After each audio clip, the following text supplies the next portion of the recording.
Hey, what's up guys? I'm David from The Plastic Spoon and you're watching Spooning with David.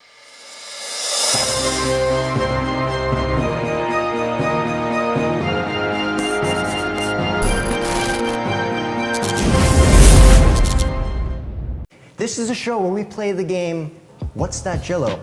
Yep, today we are here with the legendary Burger Beast himself at the one and only Burger Museum. Welcome to the show, Mr. Burger Beast. Thank you so much for having me. Dude, it's absolutely my pleasure. Now, we all know you are phenomenal at eating burgers, but how are you with Jell-o? I'm frightened right now. I mean, I could probably name these two as caca pee-pee. I don't even want to know what they are, but I will refrain. I will hope you did not actually do that. I didn't think about that until you brought these up, and I'm like, oh man. So just so everyone's on the same page, I do not know what these Jellos are. Burger Beast does not know what these Jellos are, and we're gonna figure out what these flavors actually are. So I'm sincerely concerned too, because if you've seen the last episodes, they're pretty rough Jellos to eat.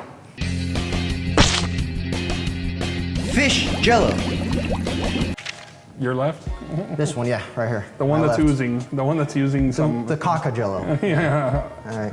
I was gonna say it actually. Oh, it's hard. It reminds me of when I was a kid. My grandmother used to mix into my mashed potatoes some baby food, and it was a beef-like product. It was like a beef.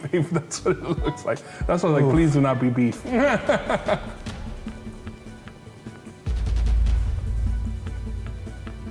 I don't know what that is, but I hate it. I think I know what it is too. It tastes like sardines or like tuna. That is revolting. Yeah, I think that's sardines. There's no way I'm having another spoonful of that, I can tell you right now. Well, we got a vomit bucket if it comes down to it. We can't prepare with this.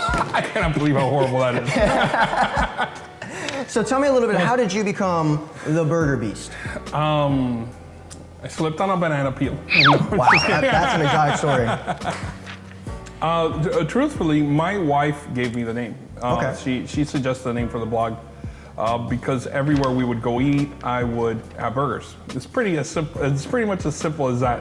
We could go to fine dining establishment, an ethnic restaurant, and eat, and I would scour even the kids' menus. And if I saw there was a burger on the menu, I was like, I have to try this. And she would be embarrassed. I cannot believe you. And you know, we could be at an Asian restaurant, and I'm like, a cheeseburger in the kids menu. So you're the guy that would go to Cheesecake Factory and just get a hamburger, a cheeseburger. But the burgers are good at Cheesecake Factory. They are good. But and they're fresh beef, which is very important. Yeah, no, Cheesecake Factory is underrated for what it is, because it's a chain store and people, oh, you know, it's just a chain store. But I think the menu's a bit too big, personally, but they actually have good food on it. And it's a big portion. It's a scratch kitchen, so because they make most of everything in-house. That's why if you go to these places like Cheddar's is another like scratch kitchen, and Texas Roadhouse, all these places kind of make everything in-house. Usually you're guaranteed to have at least something pretty good on the menu. How was it that you decided to start the Burger Museum, and where did you get all this burger memorabilia, fast food memorabilia from? The shortened version of why we have a Burger Museum in existence is my mother kicked all my stuff out of my old bedroom in my parents' house. Mom, stop! Stop! That was your problem!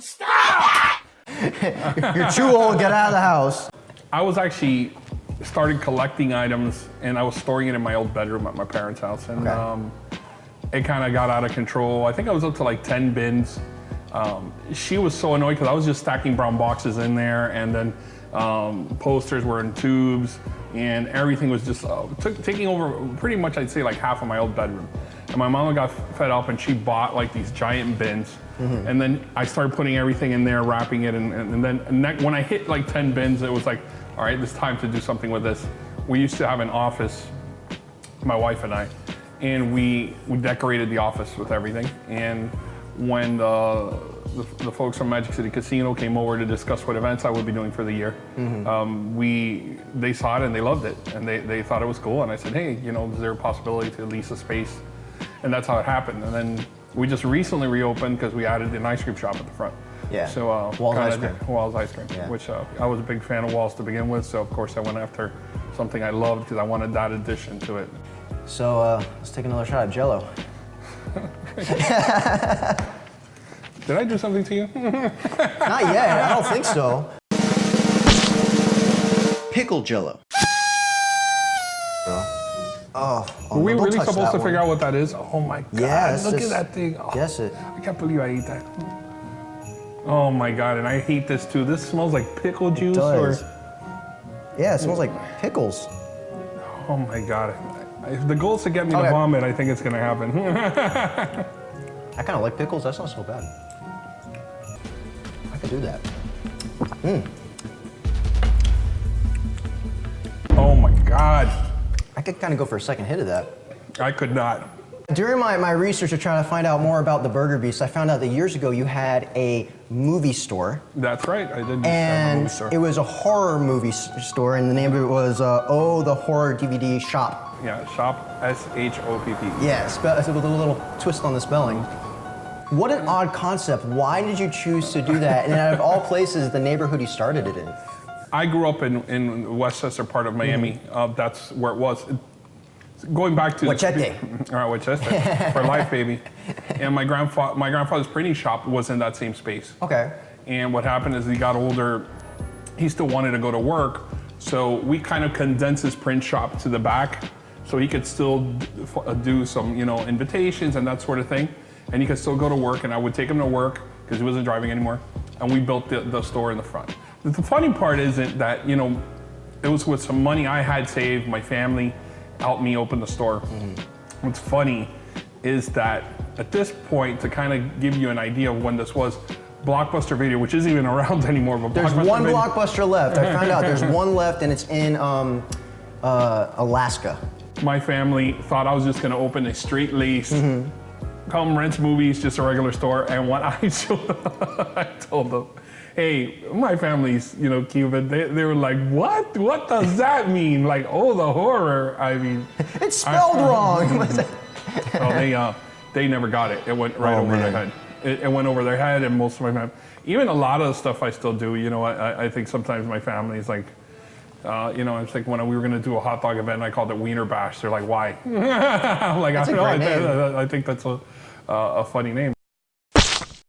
Coffee Jell-o. Oh, thank God. Oh, thank God. This looks like it could be root beer or Coke, please. Well, coffee. Thank you, Jesus. I'm not gonna fall for this trick because I know how the way this game works is. You give me something that I'm gonna like, because then they zing you right after with a really nasty one. Now, you're super well known for obviously burgers, but also the food truck world. From what I've heard, and the picture shows over there, you held the Guinness Book of World Records for the largest food truck parade for a certain Right. amount of time. How did you start to get involved with food trucks? My blog started in September 2008. Towards the tail end of 2009, the food truck movement started in Miami with Gastropod. And the first, I'd say 10 trucks probably that came out all had burgers on the menu.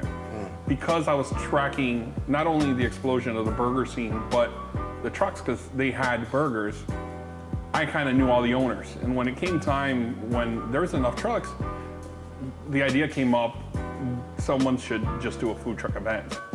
And I partnered with the Miami Herald and the Adrian Arch Center, and we did the first event in September of 2010.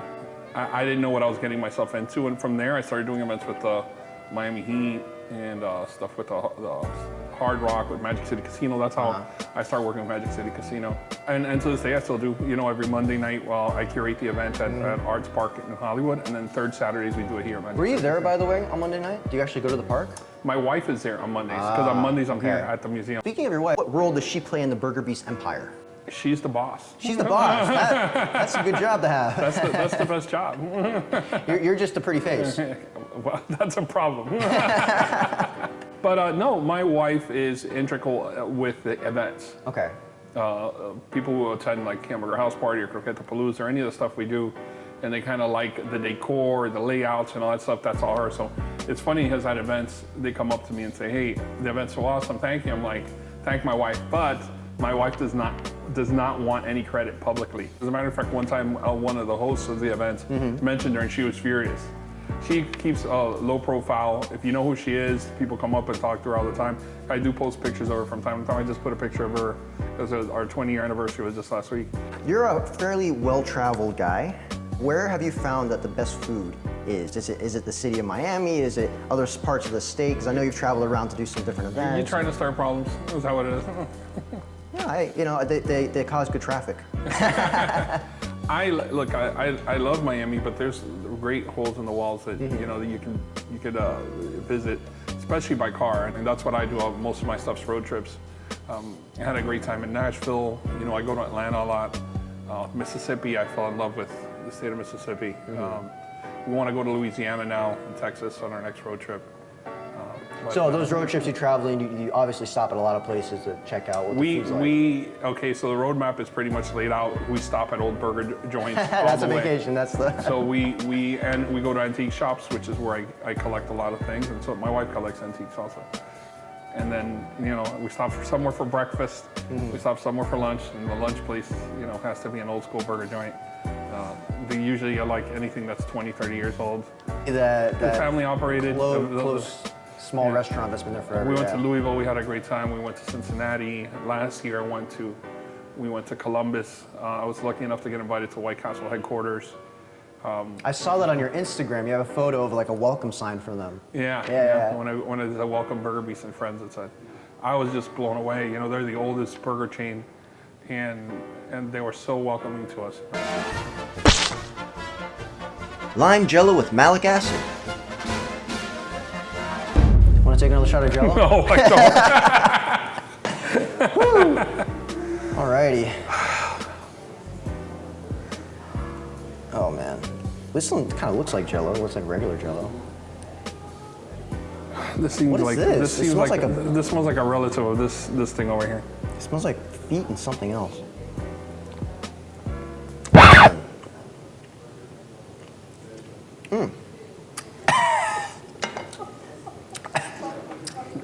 It's a little sweet after, I think. What is that? Man, it's just sour and... What is that? What is that? It's just sour? Wow, man. It's malic acid and lemon juice. Do you ever get tired of eating burgers? Absolutely. I would imagine so. Really pay attention. You can actually tell the T how often I go in between putting burger pictures I up. saw that. So this morning you didn't put a burger photo up. I put, I believe, some tacos. Yeah. You have over 2,000 something photos on your Instagram. I went to go research them. This is a lot of photos to look at. Oh my God. I have an account in Dropbox that has probably, I don't know, 20, 30,000 photos over the last 10 years. I take multiple angles of everything I eat. And back then, this is what I always talk about. It's kind of crazy because now you take out your phone and your phone is a great camera. Back then I used to have to carry a little camera with me to take pictures. And I could get kicked out of places. Other diners used to get offended because of the flash. Like if you really go back into my blog to the first or second, you'll see a lot of images that are like, oh, that's kind of bad. So if you could steal any restaurant's concept, whose would it be and why? I'll be honest, the first thing that really made me go crazy was Hard Rock Cafe. I became obsessed with the branding, everything about it. I was ecstatic when I got to work with the Hard Rock because it was like something I was a fan with. There's little pieces I take and probably you don't realize it, but I know that, the idea for this comes from that. Oh my God. Are you nervous? I'm nervous because that revolting liquid has made its way all the way to the last one. Woo! Mad Dog 357 hot sauce. It's always fall off. I hope it is. It's sweet. No, I don't think so. Oh. Whoa! I said, oh Lord Jesus, it's a fire. Oh my God.